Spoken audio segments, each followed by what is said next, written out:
So Vaughn obviously talked the talk, walked the walk. Yeah, he did. And it's hard because I don't really know if this is a reflection of the Denver Broncos doing their thing and getting back right, or is this a reflection of the Arizona Cardinals playing bad football?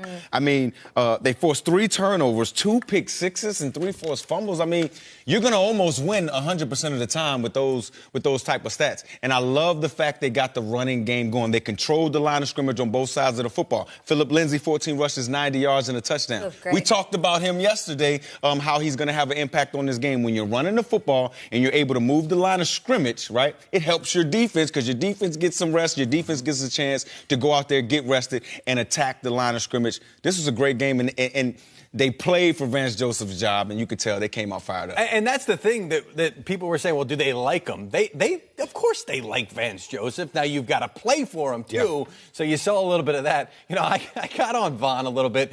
I believe on Twitter and elsewhere. What did you do? Well, because he said we're going to come out and we're going to kick their. Are we bleeping today? I don't know. We're not bleeping. We're done. Yeah. So, and I said, well, you got a 1-5 team. So this was actually to Nikki Jabvala, a reporter. She said, you know, I'm fired up. I'm going after one of the reporters in the media room, and I said, aim low, just like Vaughn going after a 1-5 team. And then Jack came by and said, hey, Von Miller tagged him and said, after you're done with the Cardinals, would you mind kicking Mike Garafolo's bleep too? To which I replied, that would be a quick disposal.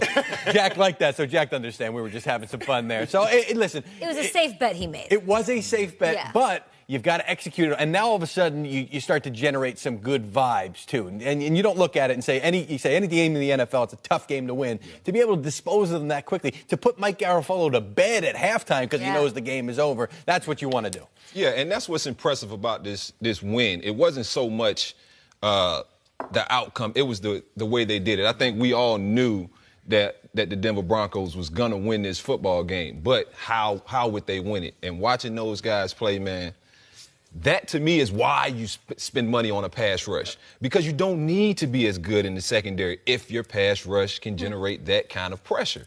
And, I mean, when Von Miller said that, I said, oh, my goodness, he's about to kill these guys.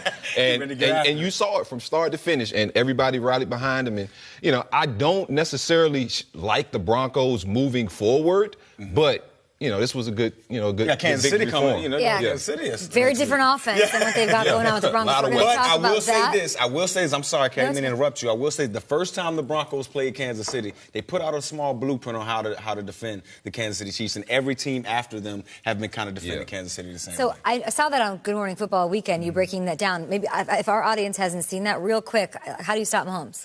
Or what is his weakness? Well, his weakness, here we go. Get me back into it. But just like a quick little snippet. And you can see this on Good Morning Football Weekend. They break it down. There's thirds of the field, and you guys all know this, the left, the middle, and the right side. Patrick Mahomes, he favors the right side of the field. And people, I know, he's right-handed. So Kansas City Chief fans, get off my Twitter, get off my social media. He's allergic to the left side. All I'm saying is, and D'Angelo, you know this, if you could force a guy who loves to go right, if you can force him to go left and read the left side of the field, it makes playing quarterback a little bit more difficult. And to beat that team, you got to run the football, control the tempo, and make sure you have the ball last.